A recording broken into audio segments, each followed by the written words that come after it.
Today, watch bangers, I can proudly announce that I will never clean a watch fully by hand again because you've guessed it, I've bought a watch cleaning machine, and yeah, I will be showing it to you today and showing how it works, what the history is, and how this beautiful little compact machine works out.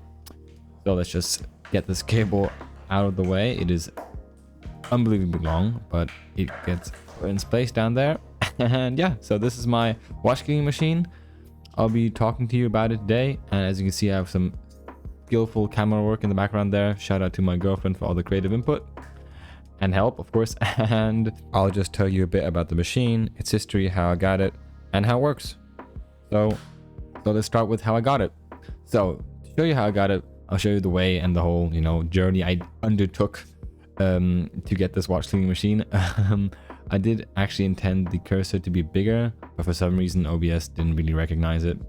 So you guys just have to deal with the red cursor. Anyways, so I was on eBay and I saw this guy who had put up an ad for 2 watch cleaning machines, one automatic one and one manual one.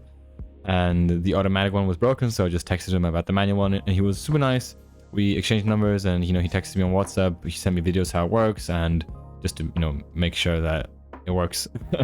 And the problem was that he wasn't in Berlin, the best city right here, but he was in Dresden, which is a city a bit more to the north of Berlin. So let's just type that in there.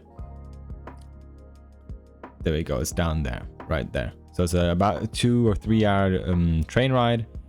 And I asked a friend of mine, Yoshi, shout out Yoshi, if she would accompany me, because I wasn't sure if the machine would be, too heavy or too bulky, or there were jars and maybe I wouldn't be able to carry it all by myself or safely. So I asked him just in case, and he said yes. So we met up in like one afternoon and headed down there. And yeah, I'm just showing you the train. I think it's one of these. Yeah, something like this. But we had to change trains on the way. Anyways, we get there and we meet him, and it turns out he has his own shop. And yeah, he just started using another automatic one he had, which was working, and that's why he was getting rid of the the manual turning watch cleaning machine. And I was wondering why he had all this equipment, and it was because right next to it, the place, Dresden, that's where Glashütte is. And Glashütte is, as this wiki article says, the birthplace, or one of the birthplaces of German watchmaking and the watchmaking industry in Germany. So it kind of makes sense. Anyways, we went back, we got all the stuff, and then we, drove back, or, caught the train back. So yeah, that's it. And let's show you the cleaning machine. As you can see, it's quite compact in comparison to all the elements, which is nice. Here on the right, we have the, the motor housing and the little plaque, which, states all the technical details. On the left, we have the on and off switch. There we have the monstrosity of a cable. Here we have the center pillar, and we can lift up the whole rack on that pillar, which is kind of cool. It's a really cool system. And there on the right here, that's the stabilizing rod, or something I'd call that, basically. And that basically keeps the whole rack in place when it's down or up. And that's the basket, which is spinning. So there we go. It's just so fun. Now, to the on-off button, aus means off, ein means on, and for some reason the labeling is all around, but you can only turn it into, and you can't really turn it 360, which is a shame. Now, this top part of the plaque says that it's a nationally owned electromechanical company from the DDR, so the German Democratic Republic, in Glashütte. That's the postcode in front of it. It is the model number 1250. This per beneath it, I'm not sure what that means. It has a voltage of 220, a wattage of 20, newtons 1400, and it's type UR, so Urreinigung. So that's watch cleaning, basically. I would deduce from this plaque. Now, coming to the stabilizing system, as I said before, there's 4 different holes, and as I said, you can lift the top, rack by the center column, and the stabilizing pillar on the left side of it can be used to prop up the rack between the holes, and then when you want to press it down again, you just align it with the hole and press it down, and that's basically how you manually switch the rack in position. Now there's also 5 rubber gaskets underneath, which act as a isolator between the jar and the top lid so that no spillage can occur. Now coming to the jars themselves, you can see they have like a funny shape, and I did put like some paper wafers below them because technically they should fit into this indent, and when you close the top part down, it should like completely isolate off the fluid, but for some reason it doesn't, so I had to like cut out these wafers, so it makes sense. Either way, the shape is really funny, and they also have this wave breaker inside them. I got one when I purchased the whole machine from the guy, and I made the rest by myself, and as you can see, they should break waves, but I'll show you a video later of how it works and if it's even effective. So yeah, that's a really cool experiment. Now coming to the basket itself, as you can see, it turns on, you know, its rod, and it has a cool snap hook mechanism where you push back these two things and they have like a spring loaded lever, and then they unhook from the basket and you can just pull them down, and that's the whole basket holder. And let's just see what kind of baskets we have in here. We have the lid, nice and flat with a little golden accent on the side. Then we have the first basket, which is a basket with 4 compartments. Then the second basket looks like it has 2 compartments, and the third one is for bigger parts obviously and smaller basket jars, but I probably will get those and I'll just not show them on camera because I don't have them yet, but I'll probably use those and you'll just see them in the videos. So yeah, now let's put this back together so we can start testing the whole thing, and I can show you guys that it actually works. I'm not just trolling and clickbaiting you guys. Okay, so the basket is completely built back together, and now we can just hook that back into the machine. There we go, turns nicely, and now we can plug our machine in. Thanks to the really long cable, I have access to a plug because the one next to the sofa, we don't have any electricity next to the sofa, but we have one in this corner of the room. So there we go, and put it to ein, and voila, the machine is spinning away really quickly. And yeah, it does spin pretty fast. The guy said that it is a bit more fast than the modern machines, but he's been using it without any problems, so it shouldn't be an issue.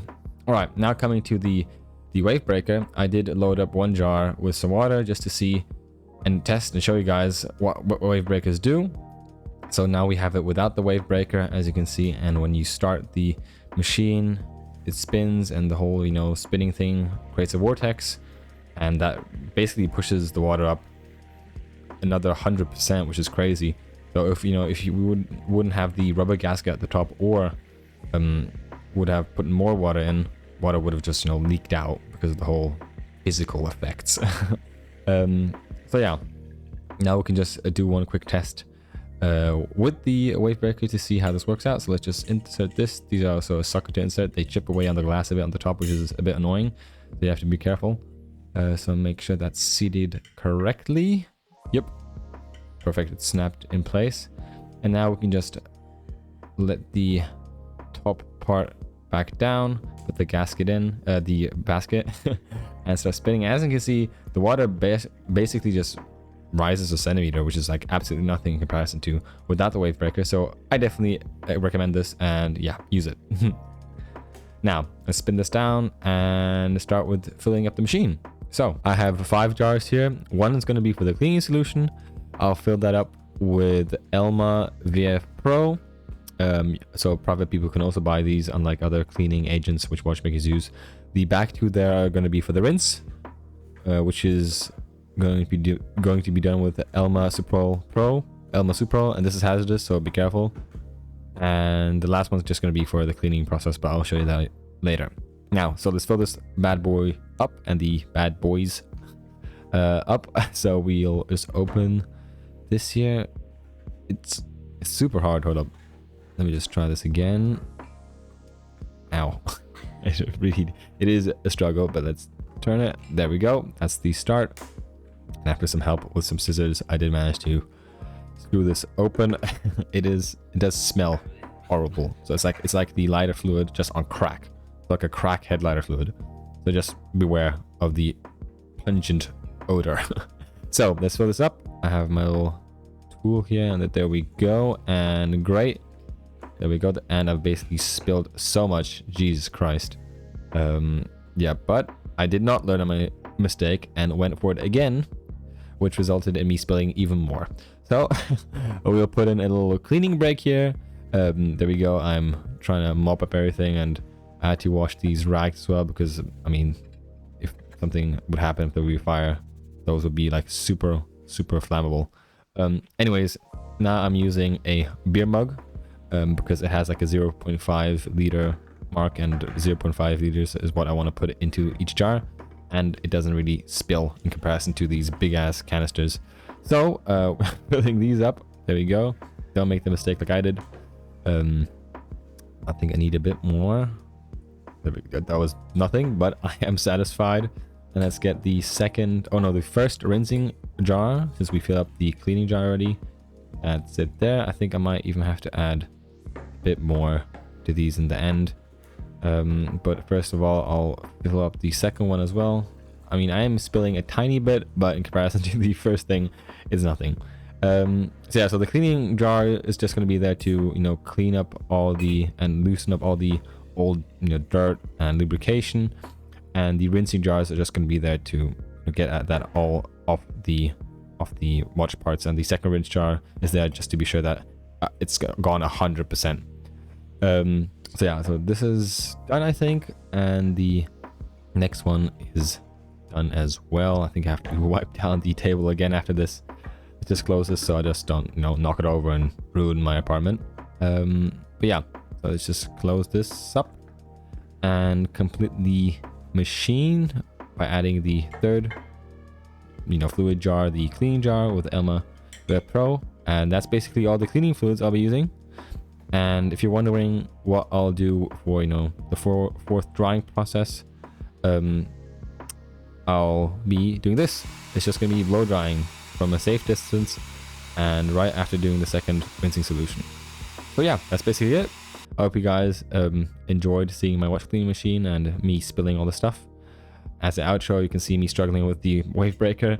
But yeah, I want to thank, you know, Yoshi, my girlfriend, and the guy who sold me the thing, and I hope you guys enjoyed. Criticism, comments, whatever, put them down below. And yeah, hope to see you guys in my other videos, and see you around, watch bangers. Ciao.